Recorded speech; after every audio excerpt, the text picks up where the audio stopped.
Hello, it's me. It's been a while, I know. I apologize. I'm back, and we're going to talk about Runner 3, because that's what I've been playing lately. It's a little game from a company called Choice Provisions, formerly known as Gaijin Games. And I was anticipating this for a little while, because I was a big fan of the previous entry, full title Bit Trip Presents Runner 2 Future Legend of Rhythm Alien, I believe? Convoluted, for sure. But this came out on the Switch recently, and it's also on PC, I believe, maybe on other platforms too. The Switch is a good place to play. I've been enjoying going through it a lot. I finished the whole game, but there's a lot more to do, gems to collect, difficult levels, all that good stuff. So if you don't know the pitch on Runner 3, it's essentially a runner game. But the thing that I really don't like when people talk about runner games is everyone says endless runner. And that's not what this game is, because every level is hand designed, it is thought about, and items and collectibles are placed in specific areas so as to line up with the rhythm of the music, because it's kind of music based, but also so that you can have some fun platforming to do and do some difficult challenges. So that's the pitch on the game. It's pretty simple. Lots of different kind of mechanics that you learn along the way. The double jump you'll get, some slides and stuff like that. But the thing that I have always enjoyed about the Runner series is the fusion of the music with the platforming, but also the simplicity of the controls. You don't have a lot to worry about. The majority of the time you're going to be using two buttons, which is jumping and ducking. And the verbs are kind of flexible in this game because you can do quite a variety of things. You can be jumping while you duck. You can kick as well, that's maybe the third one that you can throw in there. But you kind of combine these abilities together in order to get past certain obstacles. And one of the complaints I've seen about this game so far is that it is very challenging. It almost expects you to have played the previous game, and it almost picks up from where that one leaves off. The other weird thing about it is that it tends to have an inverse difficulty curve, or not necessarily that, but the difficulty is flat in the sense that it starts hard, stays hard, and doesn't change a great deal throughout. So it's a little bit weird in that sense, but I do like the fact they have an overworld. It's much more bright and colourful this time. One of the things that I picked up was in the last game, I couldn't recall any of the areas or what they looked like, and they seem to have placed a bigger focus on, hey, let's be bright and memorable. And that's cool, because the first area you go to is Food Land. You have a bunch of these costumes I'm going through now. You can buy these. By the way, these coins, still haven't got a single one of these coins, and apparently it's a currency that you can use to buy some costumes. I still have no idea where those are, so I guess there's a lot more depth to be mined out of this runner hole. But in any case, yes, I'm going to change my character here to this weird goofball, this gherkin guy who I unlocked. Because there's strange side quests in this game. The side quests are basically, okay, you encounter a character in a level, and they'll ask you to go back to some previous levels and go and find a random collectible in there. And that's okay, it just means you're replaying a bunch of levels again, which is fine. I guess that's how they get their difficulty out here. But this level that I've chosen now is in the second world, and it is a gem run. So as opposed to being the simple main path, it's a bit more difficult, adds a bit more complexity, but also throws some gems in there, which, as you saw before, were the currency that you use to buy some costumes.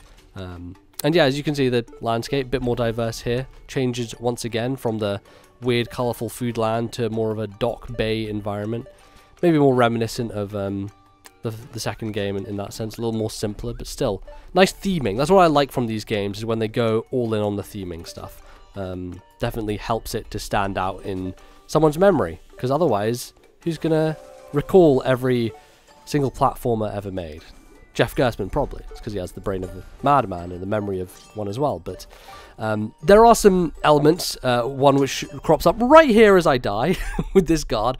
So a lot of the time in this game, parts of the environment will kind of obscure your vision. So it's difficult for you to react fast enough to know what's happening. It feels kind of gotcha in the way that it throws things so fast that you have to die once in order to get past it.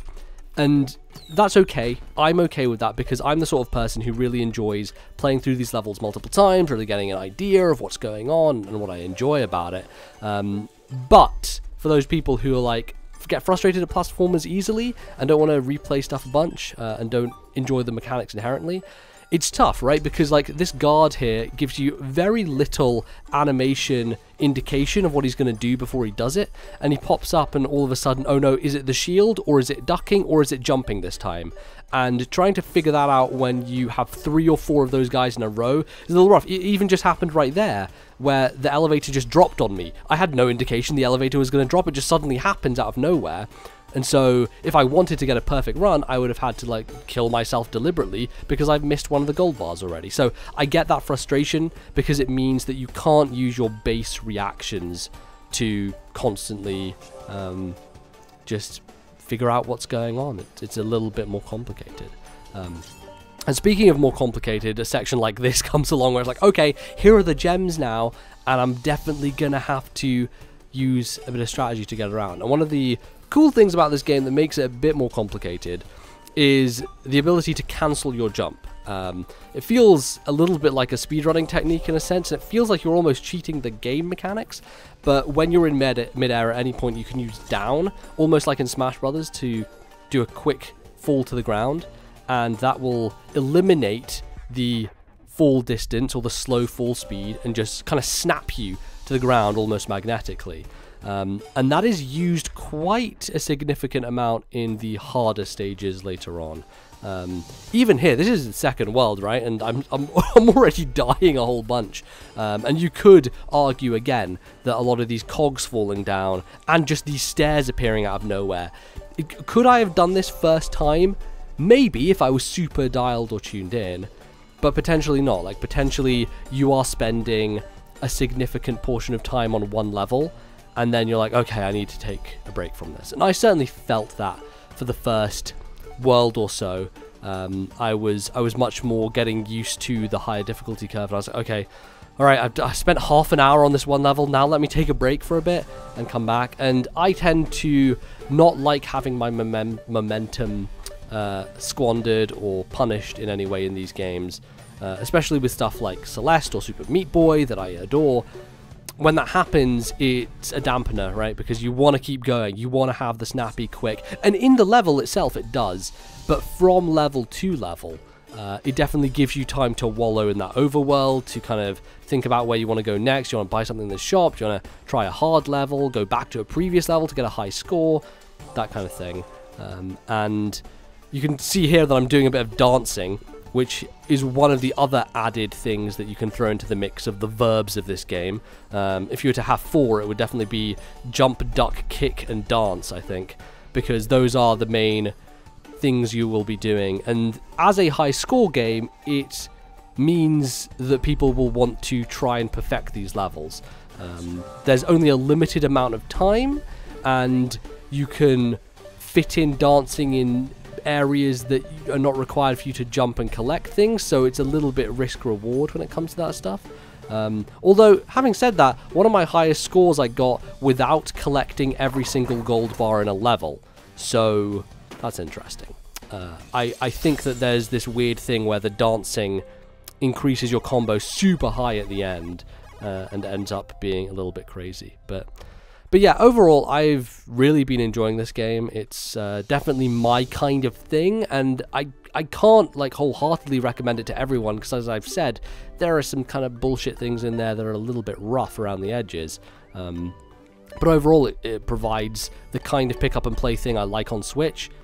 Looks great, sounds great, feels awesome. Other thing, Joy-Con's really loud. I was watching TV the other night while playing this, and every time I died, the rumble. Someone needs to talk to third parties about rumble on the Switch, because I believe some other games have had some issues in the past of it just being obscenely loud and obnoxious. So that's the thing that they should probably fix, is like, yeah, my Switch was just on fire, was just going crazy, which is a little rough. But hey, this is one of those more impossible style levels. They all have the same aesthetic. Hey, remember how the shrines in Breath of the Wild all look the same? Well, all the tough levels in Runner 3 look the same as well. It's the kind of, I don't know, what do you call this? It's like this 80s kind of VR aesthetic, you know, that has been used. I've seen this like exact look somewhere before, that sun. Someone will know. I can't come to mind right now exactly what it looks like, but you know this aesthetic. And this level is actually not as hard, I'm finding so far, as one of the earlier ones. But it definitely requires, as I said, a lot of those advanced techniques, right? If you want to get that gem, I have to fast fall down and then quickly jump up. And that's a little bit of difficulty, like right there, which I'd have to like fast fall then up. It's a lot of dexterity involved in this game, and it takes a lot of practice and getting used to.